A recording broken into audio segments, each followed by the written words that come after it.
That is the only way to go, as I see it. Yeah. Whenever you're ready, Mr. Okay, you Mr. can back Oh up my if you want, Phil. I just started goodness. recording. All right, so yeah, I backed up basically to the beginning of the file here. So this is just kind of a mock-up with the with a reefer car of my 44 or my 040 project. And before I ordered the etchings, I did a lot of mocking up of the 3D prints with just pieces of paper with the etching printed on it. Dang. And then ordered the etchings. So these are like the headlight brackets. And there's a lot of straps. Some these are Wow. these ones are like hand wheels for the gauges in the cab. Oh, you're crazy, man. Yeah. Jiminy, how? Wow. Wow. Here's the bell holders, and that's another one where I kind of cut it into layers, and I solder two of those together to get the right thickness. Right. There's the frame and crosshead hanger and gearbox etchings. Here's the con rod etchings, connecting rod etchings.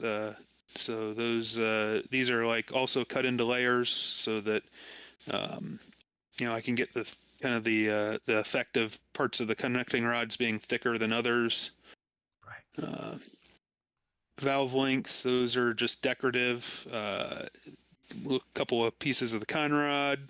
I know what that is. Fenders. Yes, sir. I'm so used to it as an engineer calling it a con rod. That's good. I learned something. So, walkways and crosshead guides. So here's a picture of the frame etching and the first fit up with the 3D prints of the boiler. There it is with the cylinder saddle, and it's got the bends put in it now, and also the collectors wipers soldered on. Oh my lord!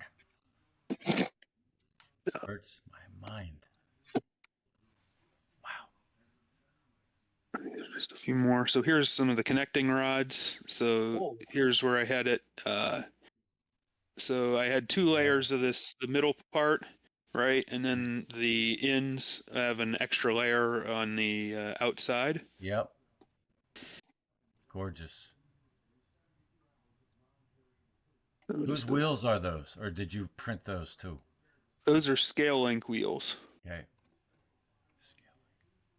So here I was just checking to see if the rods were binding. They weren't. So you can run it on a glass surface just with your finger and, not pushing down on it at all, and the wheels will roll just fine. Nice. Here's just some beauty shots. That's a heck of a cab. Thank you. Yeah. That's huge. Yeah, Probably had a kitchen in there. you'd be surprised how hard it is to fit like the benches and stuff in the model. Oh, yeah. Well, given what you did with the tender, I have no sympathy for you. So here's my new lathe that I was using to make the gearbox. I got this just before the holidays and spent most of the holidays relearning to be a machinist. I'm a mechanical engineer, so it came pretty quickly, but I did scrap a few parts. What's your plan for the gearbox? I'll get to that in a minute. I got a couple pictures later. So here's the electronics in the tender. So the using some JST connectors, and they're just pinned into this thing with this strap, and the drawbar is just a bolt that, like a flat-headed bolt, countersunk flat-headed bolt. That's an ESU Keep Alive. And then I got etched bronze wipers that just sit on the tops of the wheels. I checked and made sure it wouldn't affect the rolling too much. There's also 3 speakers in here that are concealed under the wheels. So did you solder each wire to something first? Or did you just solder them right next to each other, right in there? I tried soldering them all together, and I couldn't just get them in there, so I ended up having to unsolder them from each other and then solder them in place in the actual tender. Got For it. the cab, where I got to do this again, I'm going to do something different. So Understood. probably try to just solder them to these pads, Yes, that's right. before I install the pads on the tender or on the cab. So, That's great. and then here was my first attempt at the gearbox, but you can see it's binding pretty badly. So it's another kind of beauty shot of it on my layout. Oh, go ahead. Well, I tell you, it's just incredible sitting here. I had over the years, I have gotten a couple of actually the camels are from Oh yeah. SMR, and they had really tight gearboxes, and so what I did, I just kind of made a stand and just lapped them in. Oh yeah. Not with compound, but just ran them for maybe 100 hours or something like that, and then they're smooth as silk now. Yeah, I need to do that. I was thinking about getting some lapping compound. I read that Brasso liquid polish is a good one for brass stuff. But I may just put a little oil on them and run them in like that. Yeah. So before I get extreme. So, but I ended up remaking the gearbox anyway, because I knew that my problem was the fact that it was the first part I had made, and I hadn't gotten my concentricity very good. So basically, I probably have a better picture. Um, but yeah, so this is like a gear with a custom machine boss and all that. I'll kind of try and get into that a little later. So here's a better picture of the top of the gearbox.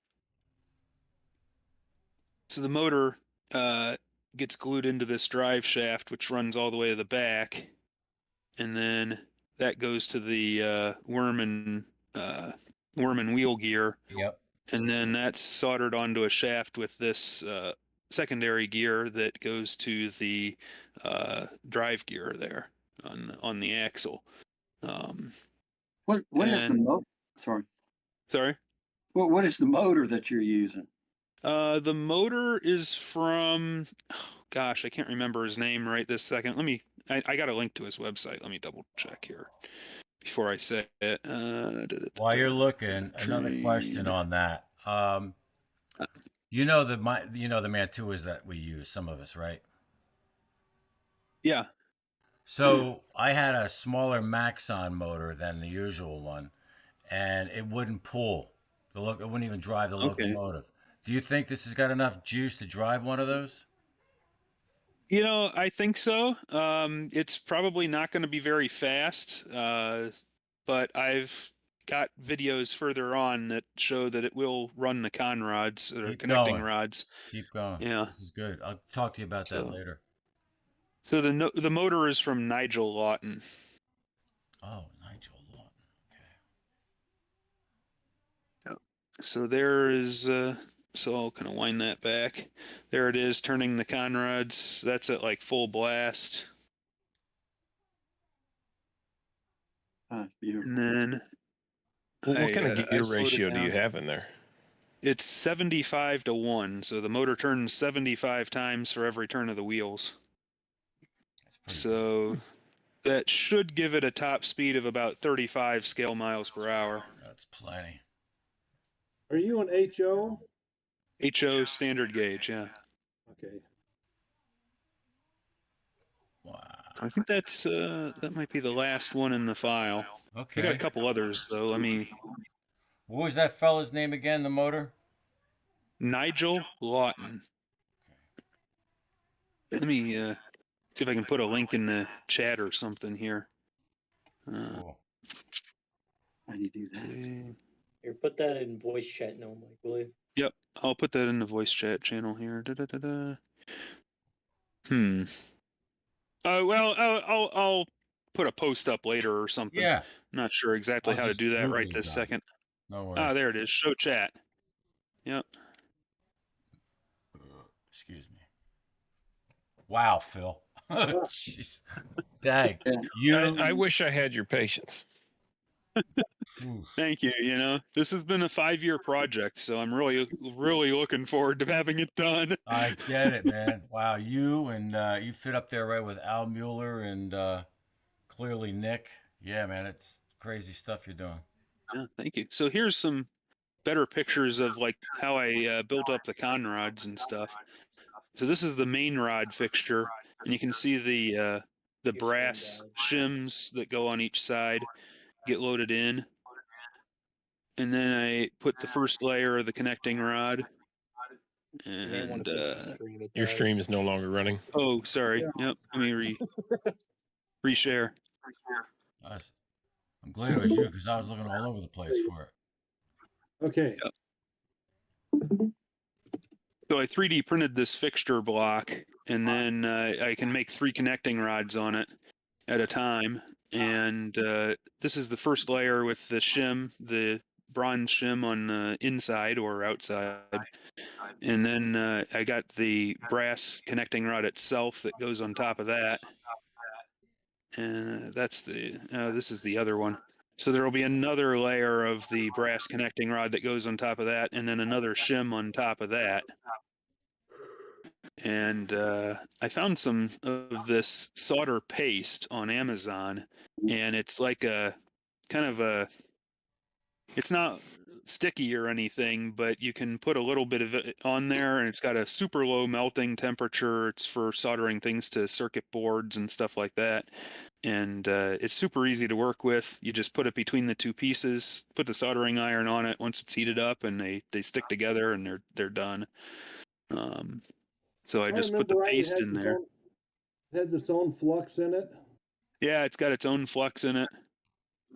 It's basically ground up solder mixed with flux, I think.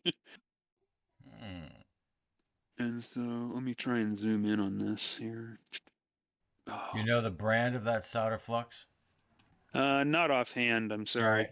No worries. Don't know why this can't zoom in, but so you can see it's built up Yep. to the connecting rod.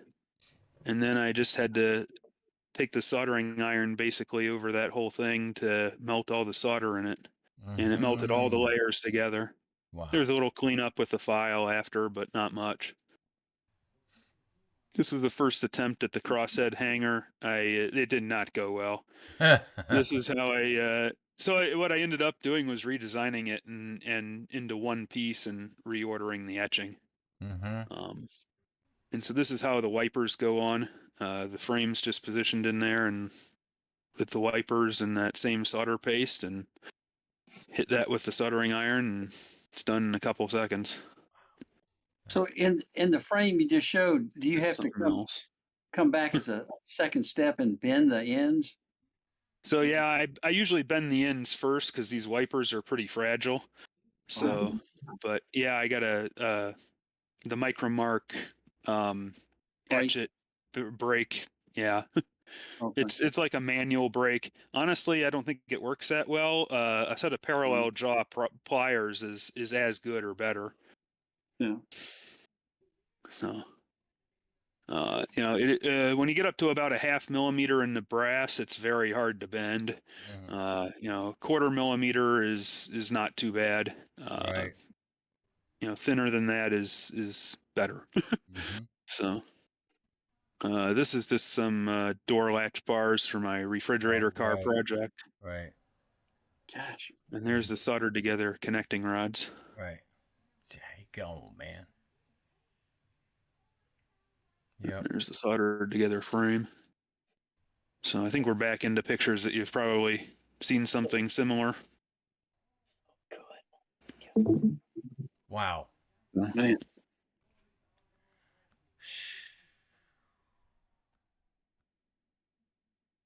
So, when you gonna start making these for others? I don't know if I will. I'm sorry I tempted you guys. Ay, that was very good, Phil. My goodness. Thanks.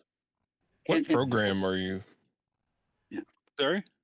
What program are you using to design and send out the etchings? So basically what I do is I do the 3D design in a Libre. It's called a Libre design. Let me share that here. Swap this over to the other screen. Where is it? Share. And I'll share just my screen. There we go. So it's a Libre design. Go ahead and open that real quick here. So this is kind of like a professional 3D CAD software. I went for the full version.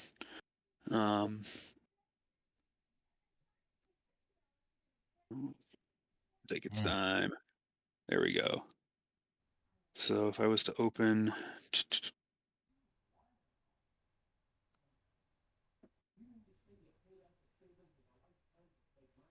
this one takes a little while to load. It's the full engine.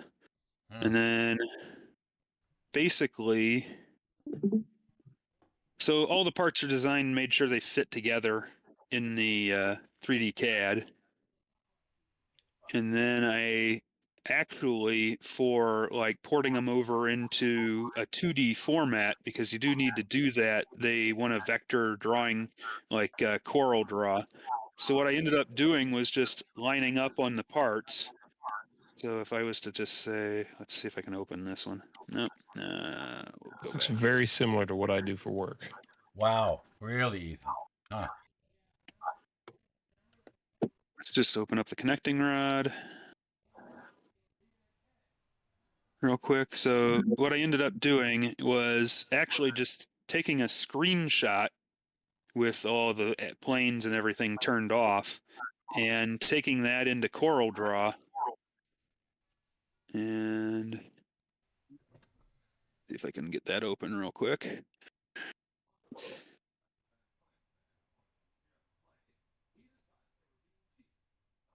And this is a locomotive that ran on the line you're building, right? Yeah. So yeah, this ran on the Santa Fe subsidiary called the Atlantic and Pacific, and they had another one on the California Southern. Let me see where I can train stuff. ATS train projects might be here. Nope.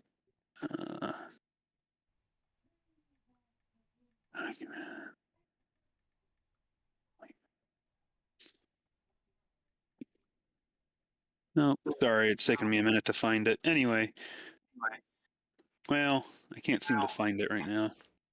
Let me try one more place.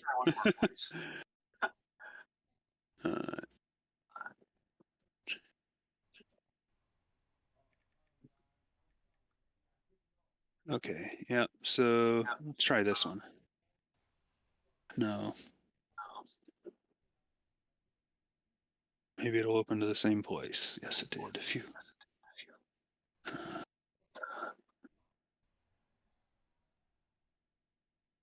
Maybe it's this one. Oh, Huh. all right. Well, I'm sorry I can't bring that up. Well, let me try one more file.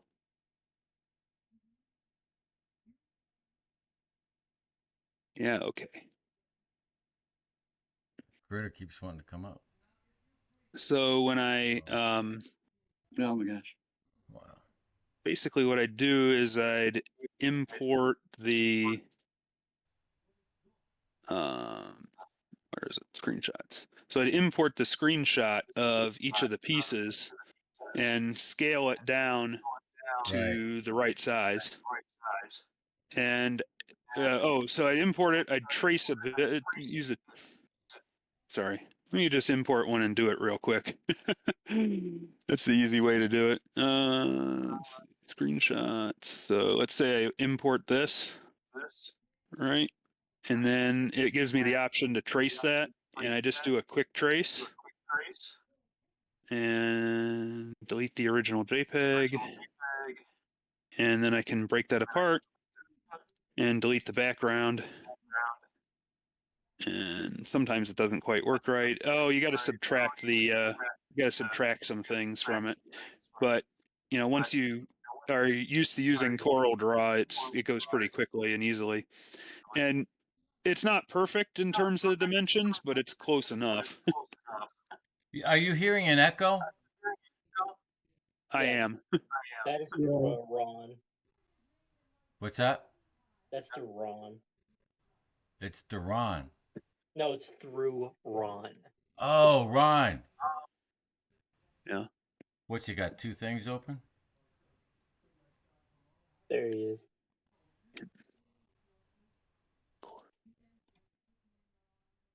All right, I think this is the first time I've opened Coral on this computer. I bought a new machine around Thanksgiving as well. So that's probably why I can't find anything. Anyway, so you do actually need to, if you're using PPD, you do actually need to prepare these. This was my first one, so they were willing to work with me a little bit and give me a break on actually preparing the etching artwork. So I just had the silhouettes, and they were able to make the actual etchings from that. But once you have done it once before, they'll want you to go to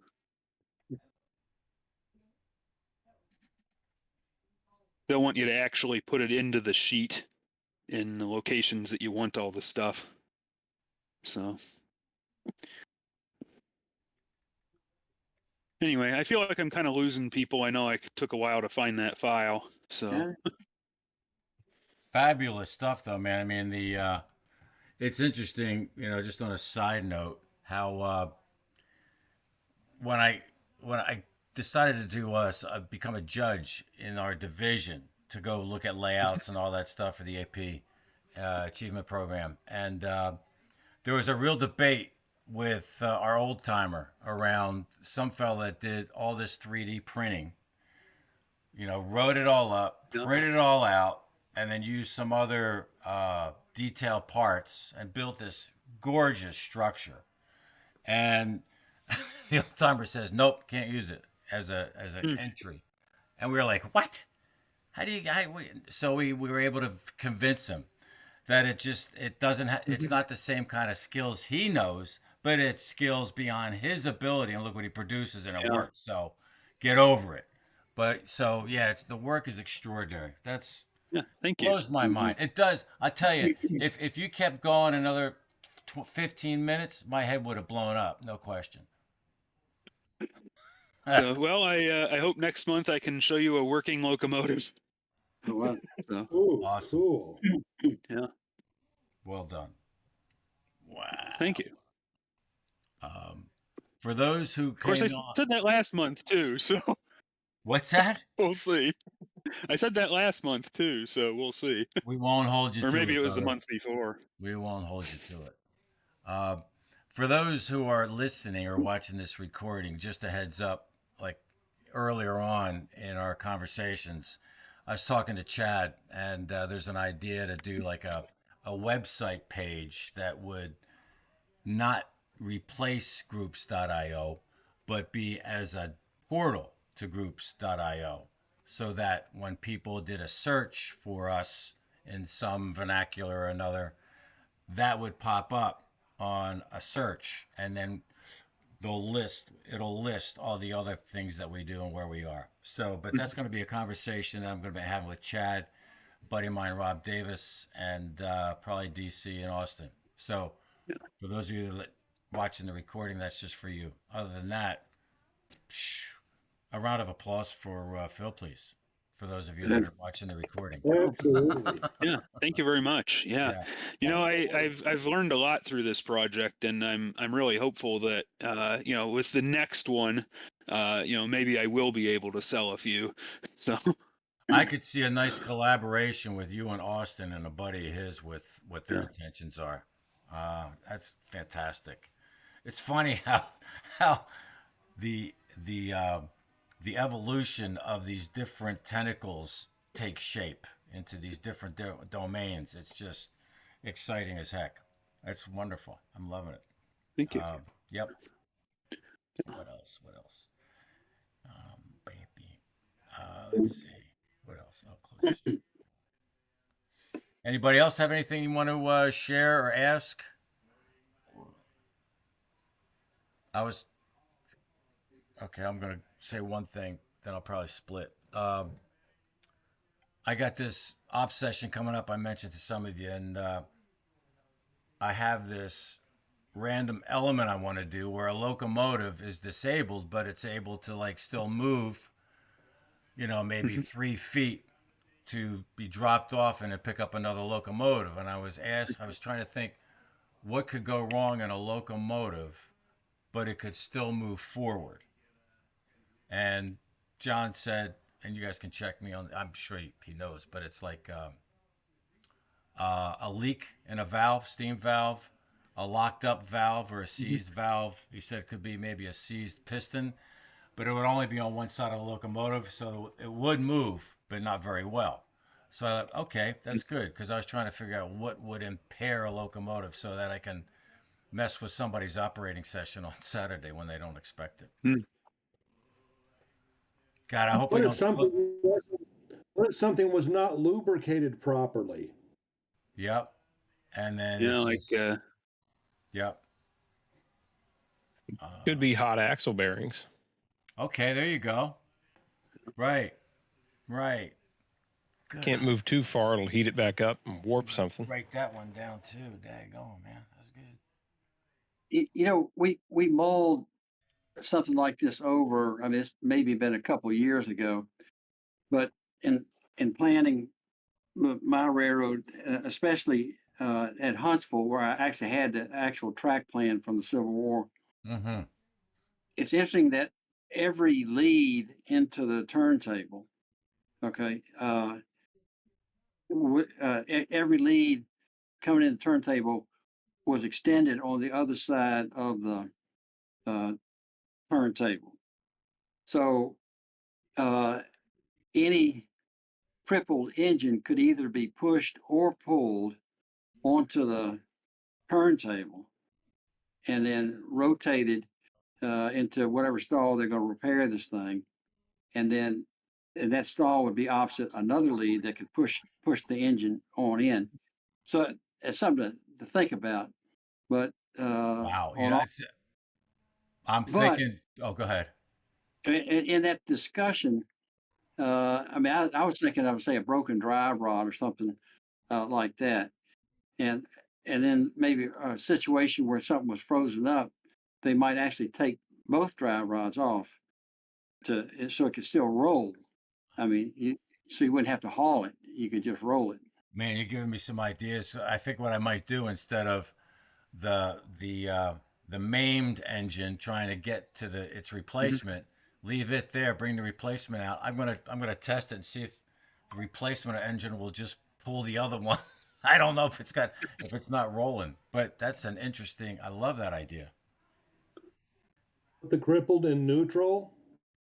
Well, So on to the speak? layout, you can't do that. No, you can't. No, you'd have to have it at some speed for it. It's going to have to move it like locked. We'll see. It might. I doubt it, but that's a cool sequence for doing that maneuver. Interesting. What could be interesting, like you were saying, mess with someone, have a card ready for an engine, and whoever's running it, just at some point be like, "Oh, your engine's broken now. You got to figure this out," because stuff Should have just brought like a happens on the Monopoly railroad. card. Yeah, absolutely. Just throw a wrench into the mix, because nothing ever goes right every time. Well, I got to tell you, good news, bad news is even without these random elements, there's all kinds of stuff you cannot have foreseen, like a throw rod breaks loose on a stub on the main line, and like holy mackerel. Um, Actually, yeah, like trucks falling off a car. I will.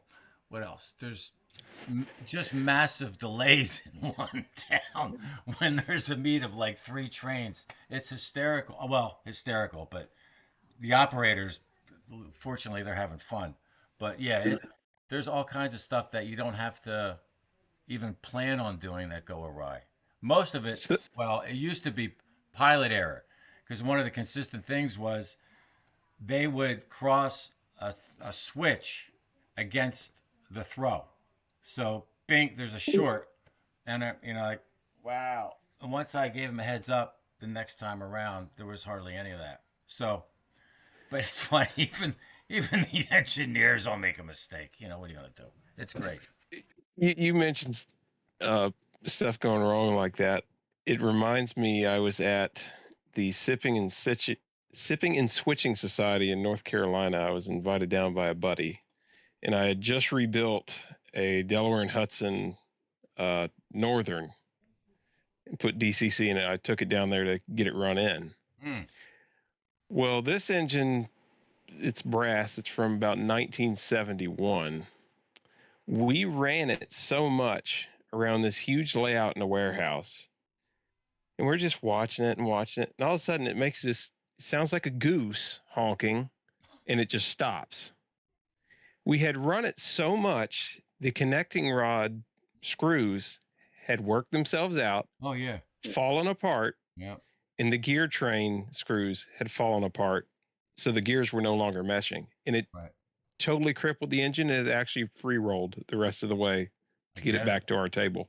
I get it. As you say that, Ethan, there was another obsession. Everything's ready to go, and the engineer for this one locomotive, and it's not moving. You can the sound's there and everything else, but it's not moving. It's locked up, and I'm looking at it, and sure enough, on the other side, against the backdrop, that side, the the the rod, the side rod, had come off because the screw loosened. I was like, unbelievable, unbelievable. And I was just operating these the day before to make sure everything ran okay. It's a riot. God. And of course I get accused as, an intentional saboteur. I'm like, no, no. Wonder what would about all of a sudden a tree falls across the track? Yeah, then you You don't even think of say like, yeah, there's a lot that Bernie did where it's, there's things that happen and the crew just pauses. It might be 5 minutes, 10 minutes, but when you're operating the railroad, to stand for 10 minutes isn't logical because there's nothing they can do. They're just waiting. So you got to pick Yeah. things that are active, and you got to. The tough part is figuring out the timing between how much of a delay is that creating such that the train behind it's going to get impaired. And then I think that's not my issue. He's got to figure that out when he's like the guy in front of him stuck, which is what usually happens. I'm having a special this time, which ain't even on the schedule. So there'll be a train that's coming out of Atlanta. Train in front of it will have a red flag on it. So if anybody's paying attention, they'll know what that means. So it'll be interesting.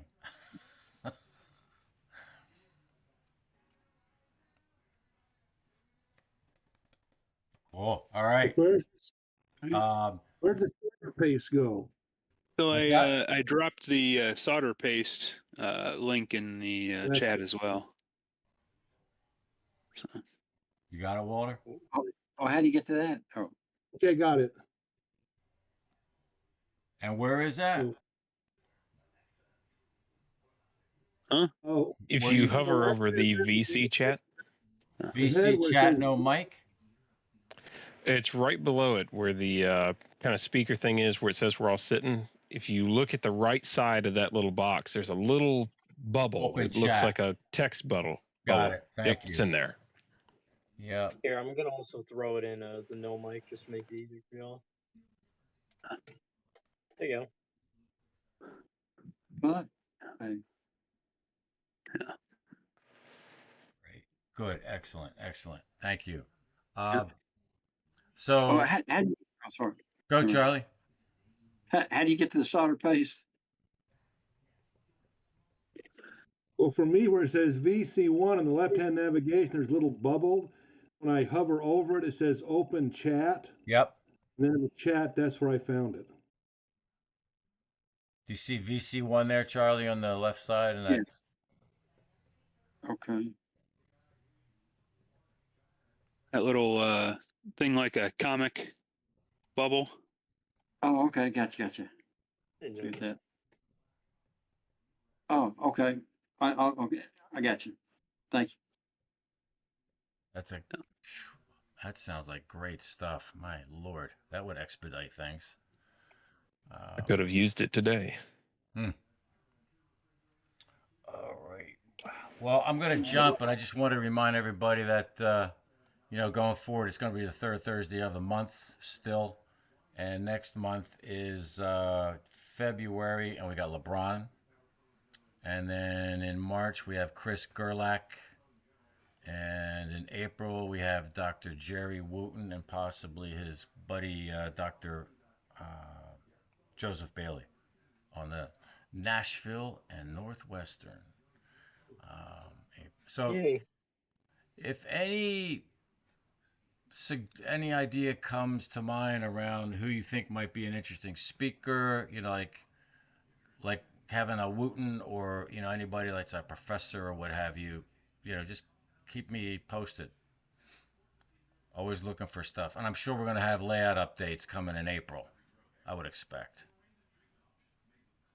Well, I just a couple of days ago, who, gosh, Dan with no plan sent me a video from 2023 of a history professor giving a talk online on the Nashville and Decatur.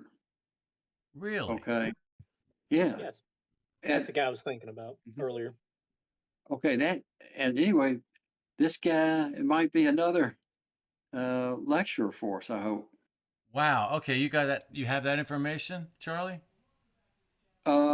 Yeah, not on me, but No. I mean, yeah. As long as yeah, you got it, we yeah, can connect on the side, or right. you can invite them.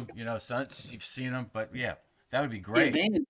Dan put me on to it. This guy's giving an hour lecture online, and so you wonder if our lecturers from April know this guy. They're all around Nashville, I think. And Here, what's his if you name check again? chat, I just sent it. You sent it in the chat. Yeah. I just see the two. There you go. I will ping you. Wow. There And you you go. watched this video, Charlie? No, I've Oh, only watched a minute, but I okay. think Dan has seen the whole thing, and It's good. I was positing with him that at the height of the supply line to Sherman, they were using that line as well down to the Memphis and Charleston, even though they could just go directly to Stevenson from Nashville. They actually were using basically two tracks heading south. The line was so busy. Mm, So that could be interesting. absolutely. I'm thinking I could follow up with Dan too. It sounds like Dan's got all this information too. Cool. All right. Let's see. Where is OBS? Okay. I'm going to stop the recording. Anybody have any final comment to say? Then I'll come back to you. Okay, cheers.